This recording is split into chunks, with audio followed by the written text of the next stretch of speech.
à eux de s'emparer de cette histoire et d'aller poursuivre les investigations. Mais c'est sûr que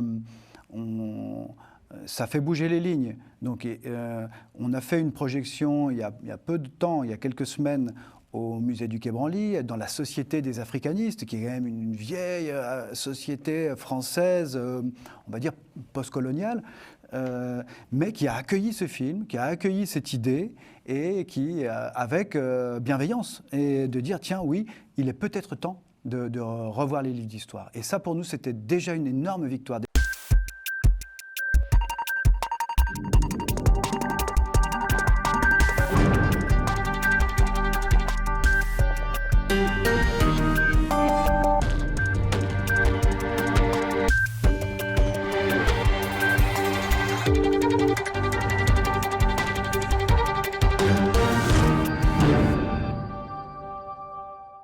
Bonsoir à tous, bienvenue dans l'entretien du jour. Aujourd'hui, cap sur une odyssée cinématographique et mémorielle africain, l'African Glory Tour. Cette tournée événement met à l'honneur le film documentaire Africa Glory, qui raconte l'histoire méconnue de l'empereur malien Aboubakary II, parti à la conquête de l'Atlantique bien avant Christophe Colomb. Et ce soir, sur notre plateau, nous avons le plaisir d'accueillir 3 artisans de cette aventure. Thierry Bougot, bonsoir. Bonsoir. Alors, vous êtes le réalisateur, vous, du film d'African Glory. Salomé Nefti, bonsoir. Bonsoir. Alors, vous êtes, vous, par contre, la responsable donc, de cette tournée African Glory Tour. Et Ludovic Lang, bonsoir. Bonsoir. Vous êtes le producteur même de ce film. On va bientôt le découvrir que vous avez aussi eu l'aide donc d'un coproducteur musicien malien. Mais avant d'avoir justement l'aperçu de African Glory, je vous propose de voir cette bande-annonce qui parle bien sûr du film documentaire.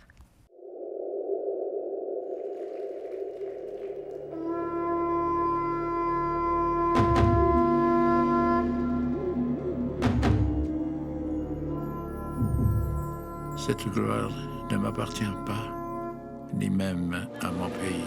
Nkera monde masaye, nbetayen, jamana dambe kama.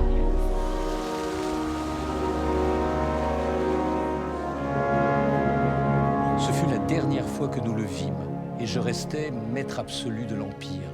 L'histoire que je veux te raconter est frappée du secret par la confrérie des chasseurs.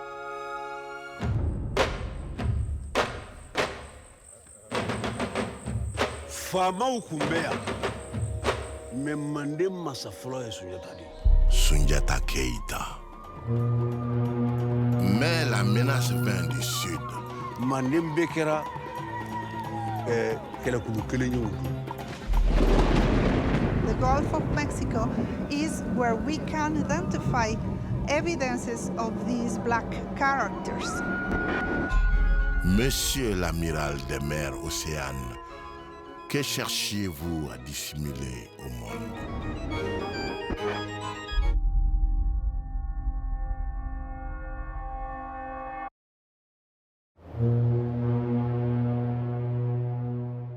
C'est tellement intriguant, Thierry Bougot. Enfin, on voit que cette histoire, elle mêle vraiment la légende et même les recherches scientifiques. Comment vous avez pu justement équilibrer ces aspects pour rendre ce récit vraiment accessible, justement, sans sacrifier la rigueur de l'histoire? C'est une bonne question. C'est toute la difficulté de ce film. C'est d'arriver, à travers un documentaire, à restituer une réalité historique avec des faits avérés, comme la rencontre de Mansa Moussa avec le sultan du Caire en 1325. Et cet empereur Mansa Moussa va raconter l'expédition de son frère Aboubakary II. Il n'a aucune raison de mentir, c'est l'homme le plus riche de l'histoire de l'humanité, avec 450 milliards de dollars en or. Donc il n'a aucune raison d'aller inventer cette histoire, c'est l'homme le plus puissant du monde. Donc quand il va raconter l'expédition de son frère, il y a un scribe qui va noter cet entretien entre lui et le sultan du Caire, et ensuite un encyclopédiste arabe qui s'appelle Alomari qui va mettre ça à l'écrit. Et donc on s'est beaucoup appuyé sur ce texte d'Alomari qui a été utilisé, comme le dit très bien Jean-Yves Loud, l'historien qui intervient dans le film. Alomari va être utilisé par tous les historiens contemporains pour expliquer l'Afrique médiévale, comment ça se passait. Énormément d'informations qu'on a aujourd'hui sur l'Afrique médiévale viennent de l'encyclopédie d'Alomari. Mais ce récit sur la rencontre de Kankan Moussa, le sultan du Caire, le départ d'Aboubakari, n'a pas été exploité par les historiens. Donc justement, nous, on s'est saisis de cette histoire-là, qui était déjà quand même assez connue par les initiés. Et voilà, on s'est appuyé là-dessus. Il a fallu quand même trouver des artifices pour raconter Christophe Colomb. Donc on a utilisé la fiction, on a utilisé la mise en scène avec l'immense Michael Lansdale qui interprète, dans son dernier rôle au cinéma, qui interprète Christophe Colomb. Voilà quels ont été un petit peu les outils. Et c'est intéressant d'ailleurs que vous parlez de récit, étant donné que justement cette histoire, on la connaît, on sait que les Africains justement ont raconté de manière orale. Et donc là, on peut certifier, en tout cas, vous avez pu, grâce aux écrits, pouvoir donc établir ce film. Donc on est bien d'accord qu'il y a de l'oral, mais également donc de l'écrit. Alors, de l'écrit à travers ce récit d'Alomari, dans une encyclopédie officielle, qui est à la BNF, Bibliothèque nationale de France. Mais il ne faut pas négliger la puissance et la valeur de l'oralité, puisque on dit que l'histoire est écrite par les vainqueurs. Aujourd'hui, il est temps de réécrire cette histoire et finalement, ceux qui vont écrire l'histoire écrivent ce qu'ils veulent, autant que ceux qui la racontent ce qu'ils veulent. Donc, la valeur de l'écrit n'est pas plus importante que la valeur de l'oral, finalement.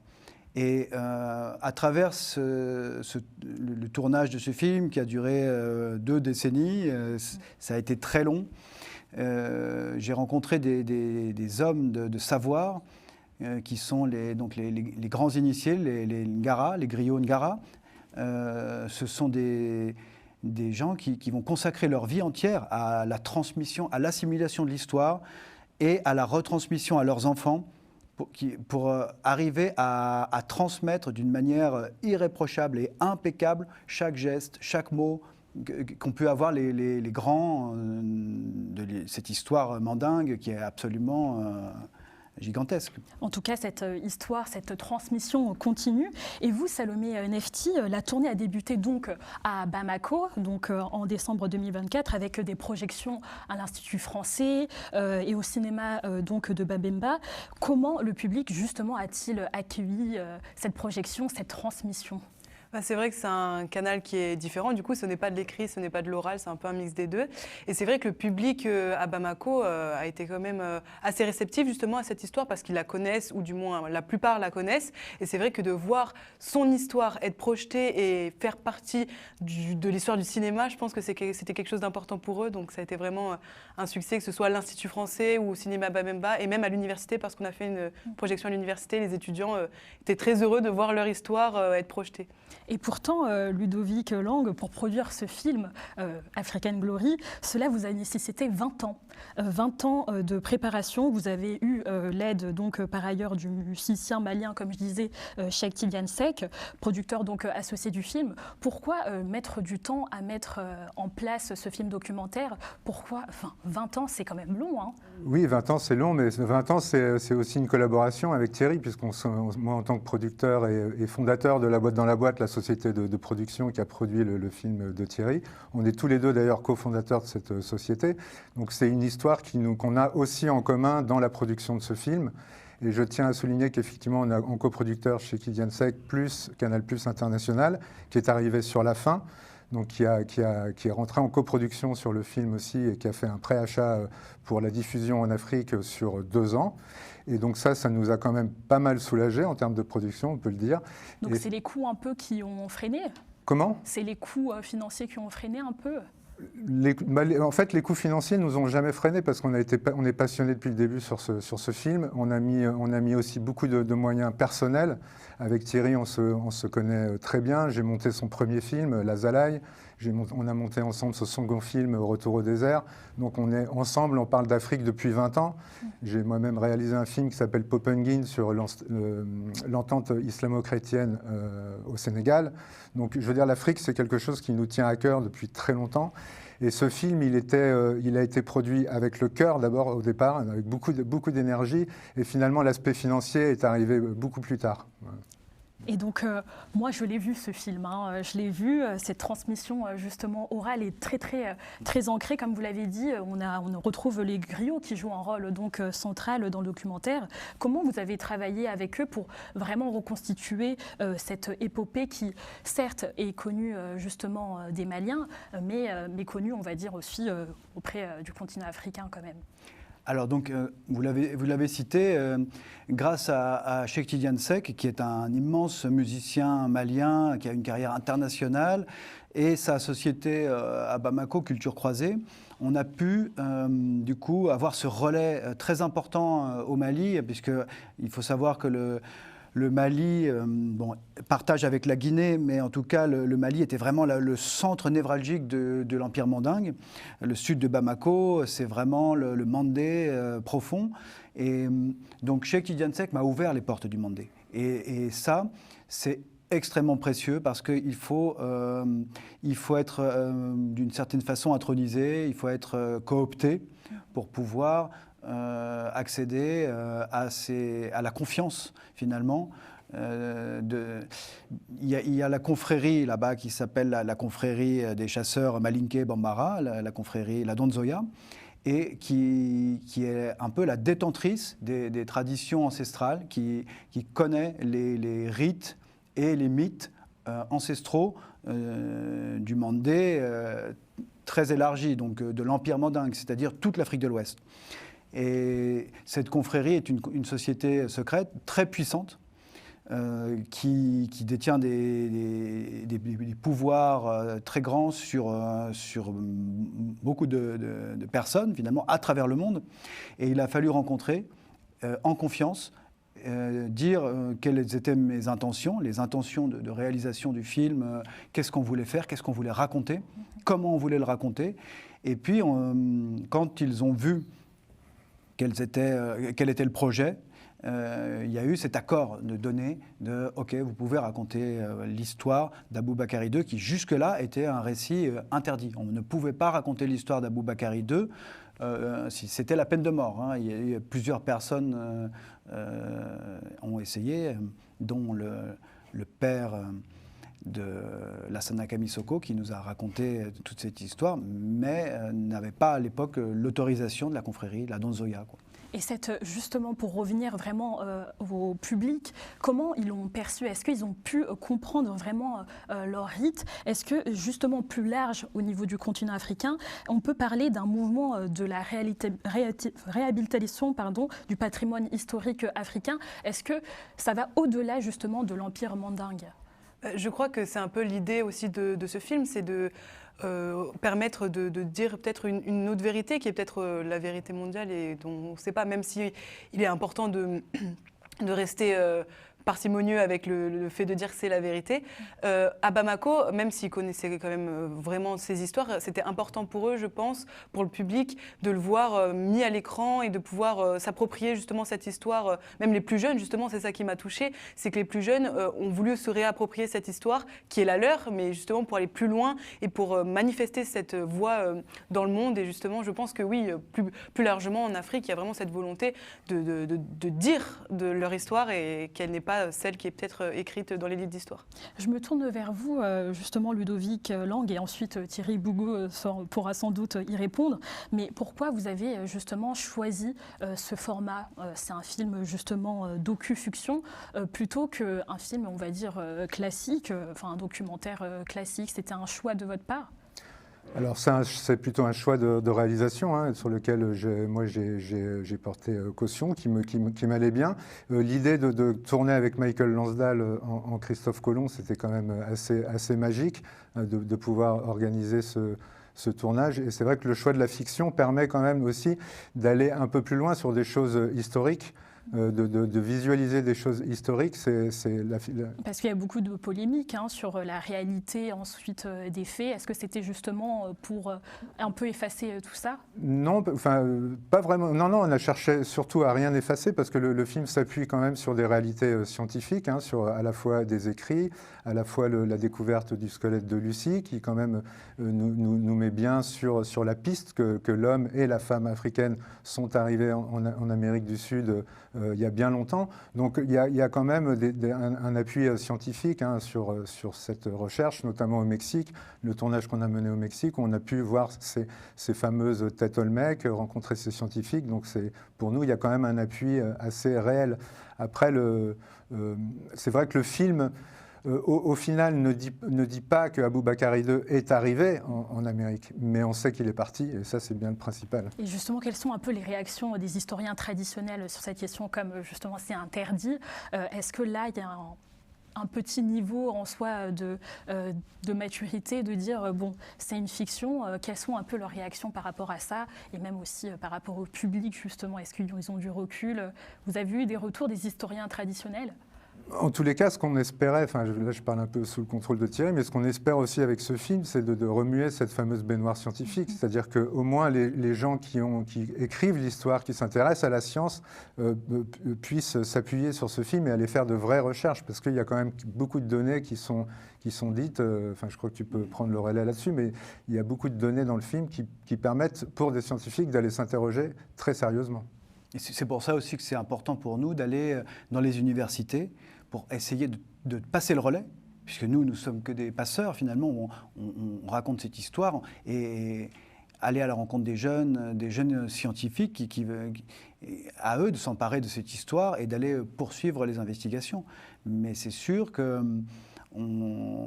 ça fait bouger les lignes. Donc, on a fait une projection il y a peu de temps, il y a quelques semaines, au musée du Quai Branly, dans la Société des africanistes, qui est quand même une vieille société française, on va dire postcoloniale, mais qui a accueilli ce film, qui a accueilli cette idée, et qui, avec bienveillance, et de dire, tiens, oui, il est peut-être temps de revoir les livres d'histoire. Et ça, pour nous, c'était déjà une énorme victoire, que le film soit projeté au sein du musée du Quai Branly, donc le musée des arts premiers, on va dire. Ça a été pour nous vraiment une grande victoire, aussi importante que d'être accepté à Bamako, d'être accepté en Afrique de l'Ouest. Il faut arriver à faire bouger ces lignes-là, et ça, c'était important. Et dans les universités, par exemple, est-ce que vous n'avez pas eu peur que certains se réapproprient un peu votre film en termes de politique identitaire? On le voit justement avec notamment les africanistes ou les panafricanismes également. Vous n'avez pas eu peur, un peu, ce sentiment-là? Quels ont été un peu les retours des universitaires? Ah ben non, je crois que justement, au contraire, c'est... Je pense que Thierry pourra le dire, mais c'était intéressant aussi de dire cette histoire pour que justement ces étudiants-là se la réapproprient et puissent en parler avec leurs propres mots et qu'elle fasse écho dans le monde entier. Ce n'est pas un film qui va pouvoir faire bouger toutes les lignes. Donc il faut vraiment que ces étudiants en fassent d'autres ou écrivent des livres. Et eux, ils étaient vraiment intéressés par ça. Il y avait quelques étudiants qui avaient vraiment cette soif de transmettre leur histoire aussi. Et qu'en est-il des institutions politiques? Parce qu'ils étaient présents lors de vos projection. On a vu diverses personnalités comme le chef du cabinet du ministère de l'Artisanat et de la Culture. On a vu également des anciens ministres. Est-ce qu'ils vous ont appuyé dessus? Même vous avez eu des retours, ils étaient au courant un peu que vous réalisez justement un film par rapport à leur histoire de leur pays? Alors déjà, il faut recontextualiser un petit peu cette tournée à Bamako. C'est grâce en grande partie à M. Thiambel Gimbayara, qui est un représentant de la délégation permanente du Mali auprès de l'UNESCO, qui nous a ouvert un petit peu toutes ses portes et qui nous a permis de rencontrer justement les ministres. Et ils ont été très accueillants. Ça a été vraiment... C'était une joie d'être aussi bien accueillis. Et oui, ils ont appuyé justement cette cohésion culturelle, on va dire, parce que c'était vraiment un moment de cohésion entre une équipe française et un public malien et justement leur histoire. Et on a même pu, lors d'une rencontre avec le ministre de l'Enseignement supérieur, une rencontre très très riche avec Cheikh Tidiane Seck et Thiambel Gimbayara, on a pu avoir l'information en priorité qu'une avenue de Bamako va être rebaptisée l'avenue Aboubakari II, qui est quand même cet empereur explorateur. Donc à l'occasion de cette tournée du film, les lignes étaient en train de bouger déjà à Bamako. Donc c'était, oui, on a vraiment la sensation d'être dans l'histoire contemporaine quand on fait partie de cette aventure African Glory. Et par exemple, justement, pour rebondir à cette aventure African Glory, en tant que producteur, est-ce qu'on fait appel justement aux institutions pour en tout cas les sensibiliser à cette cause? Il y avait eu de votre part cet appui-là, en tout cas cette connexion pour établir ce film documentaire? C'est-à-dire faire appel aux institutions, vous voulez dire Vraiment au gouvernement, étant donné que, comme l'a si bien dit Salomé Nefti, les institutions, il y avait un chef de cabinet du ministère de la Culture. De base, c'est censé être un peu son devoir d'appuyer ce genre de film documentaire-là. Là, c'est une équipe justement française. Pour vous, il y a eu une connexion par rapport à cela, étant donné que faire peut-être, pourquoi pas, des partenariats Oui, on a eu des partenariats privés, mais des partenariats aussi d'institutions, avec l'UNESCO notamment, donc avec Thiambé Kinbayara, comme on l'a dit tout à l'heure. Donc ça, c'est vraiment un appui fort pour nous. Il y a eu une grosse projection à l'UNESCO qui nous a permis aussi d'être vus dans l'ensemble de l'Afrique. Ensuite, on s'appuie aussi énormément sur les instituts français dans tous les pays d'Afrique pour la diffusion du film. Et on a un soutien de plusieurs ministères, notamment au Mali, bien sûr. Oui, Et les fondations, Fondation Azalaï, Fondation SAR. Ça c'est pour la partie privée, la Fondation Azalaï et la Fondation SAR nous soutient aussi dans l'African Glory Tour. Et est-ce que vous avez une leçon assez principale que vous avez pu tirer lors des projections de ce film ? La leçon principale, c'est que pour moi, le peuple et toutes les nations africaines se réapproprient cette histoire. Et ça, c'est vraiment la leçon principale. Ils découvrent un personnage qui est parti à l'aventure. Et pour moi, on apprend aussi que l'homme et la femme africains ne sont pas arrivés en esclaves en Amérique du Sud, mais sont arrivés en rois, riche de la culture et de la science de l'Empire mandingue. Et ça, c'est pour moi une vraie leçon. On arrive bientôt à la fin de l'émission. Thierry Bougot, justement, cette malédiction entourant l'expédition d'Aboubakari II questionne vraiment une mémoire collective. Comment on doit réconcilier justement ce devoir de mémoire et pour la suite, justement, dépasser ces tabous historiques ? Il y a un mot qui me vient, qui est très à la mode en ce moment, et de plus en plus, c'est détraumatiser le passé. Détraumatiser le passé et décoloniser la pensée aussi. C'est des choses qui sont très importantes aujourd'hui. Il faut sortir d'un schéma binaire, ça s'est passé comme ci, ça s'est passé comme ça, et je pense accepter et découvrir cette grandeur de l'Afrique médiévale, de l'Empire mandingue. Il faut rentrer dans cette histoire, comprendre qui était Souniata Keita, comprendre qui était Mansa Moussa, et ensuite on comprendra mieux qui était Samori Touré, et ensuite on comprendra mieux qui étaient ces grands héros de l'Afrique qui ont créé une histoire gigantesque et un empire absolument formidable. Et donc ça, pour moi, c'est vraiment l'élément principal qui a motivé la réalisation de ce film. C'est moi-même, j'ai découvert cette grandeur et j'ai voulu vraiment la transmettre. Et quand Cheikh Tidiane Seck m'a appris l'existence de ce personnage incroyable d'Aboubakari II, de cet empereur explorateur, ça a propulsé ce récit encore plus haut, encore plus loin. Et voilà, c'est vers ça qu'il faut arriver aujourd'hui, je crois. Et de quoi on peut un peu s'attendre là au niveau de cette tournée 2025 ? Parce que là, l'UNESCO c'était en mai, le Mali c'était en décembre. Là, concrètement, Salomé Nefti, espérez-vous justement que la tournée s'élance pour 2025 ? Bah oui, justement, c'est notre projet, donc l'African Glory Tour 2025, voire 2026. Donc on a plusieurs étapes qui sont prévues, dont une date bientôt en mai, début mai à Dakar, grâce à l'Institut français de Dakar. Peut-être une date en juin au Musée des civilisations noires aussi à Dakar. Et là, on est en train de préparer une étape à Conakry en Guinée, puis à Abidjan, Cotonou, Bissau, Nouakchott, Ouagadougou. Et finalement, retourner à Bamako pour un petit peu que ça soit le point d'orgue de cette tournée. Et parallèlement, on a une tournée de diffusion dans les instituts français d'Afrique, mais pas seulement, pour permettre à la diaspora africaine, donc pas en Afrique, mais dans le monde entier, de pouvoir découvrir ce film via les instituts français. Donc on propose cette diffusion-là dans les instituts français du monde. Et est-ce qu'il y aurait une petite suite, justement, de l'African Glory ? Alors on est en train de... Oui, il y a une suite, bien sûr. Comment une histoire comme ça pourrait s'arrêter? C'est pas possible, il faut la continuer. Donc on est effectivement, on prépare en ce moment et on a lancé une série, donc avec tous les personnages de l'Empire mandingue, avec la traversée d'Aboubakari II, avec Souniata Keïta. Donc on prépare African Glory Renaissance. Et donc on est en ce moment en écriture, en ce moment en développement. Et voilà, on espère que ça va nous mener très haut et très loin. Et en parlant justement de petites scènes, si justement, petit tour de table, si l'empereur Aboubakari II pouvait voir le film, quelle scène lui dédiriez-vous et pourquoi? Thierry Bugeaud en premier.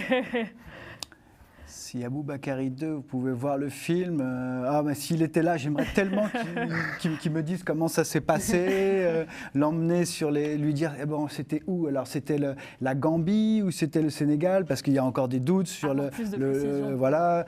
Moi, je crois que c'est surtout moi qui irais lui poser des questions. Non, pas une petite scène en particulier. Non, vraiment. Parce que le film nécessite ça. Après, il y a ce plan. Il y a ce plan qu'on est allé, qui a été très très difficile à fabriquer, mais qu'on a pu avoir, c'est ce plan on essaie de symboliser ce que ça pouvait être les 2000 embarcations qui partent du large des côtes ouest africaines. Et j'aimerais, oui, qu'il me dise avec son œil d'expert si ce plan est réaliste, parce que j'ai l'impression que ça donne vraiment une idée. On le découvre dans le film, mais je pense que ce plan où on découvre 2000 navires comme ça, j'aimerais savoir si, selon lui, c'est réaliste. Parce que selon moi, j'ai l'impression qu'on est pas mal. Oui. Salomé Nefti, une scène que vous dédiriez du coup à Aboubakari II? Moi, j'aimerais bien qu'il me donne son avis sur la scène des papillons, parce que justement, on le voit enfant avec son père. Oui. Moi, j'ai envie de savoir si c'était le cas, est-ce qu'enfant, il avait ce rêve. Enfin, pour moi, c'est vraiment important, cette scène. Et vous, Ludovic Lang? Et moi, j'aurais aimé, mais alors la scène n'est pas dans le film, mais j'aurais aimé voir une conversation entre Aboubakari II et Christophe Colomb. J'aurais aimé les voir discuter ensemble, de parler de navigation, de parler de courant, de parler de vent. Voilà. Merci à vous, merci. Je vous invite donc à voir ce film African Glory. C'est la fin donc de l'entretien du jour. Merci donc Thierry Bugeaud, réalisateur, Salomé Nefti, la responsable de la tournée African Glory, et Ludovic Lang, producteur, La boîte dans la boîte. Oui, c'est ça. C'est ça. Merci à vous, très chers téléspectateurs, de nous avoir suivis. On se retrouve bientôt pour une nouvelle entretien du jour sur Global Africa Télé Sud.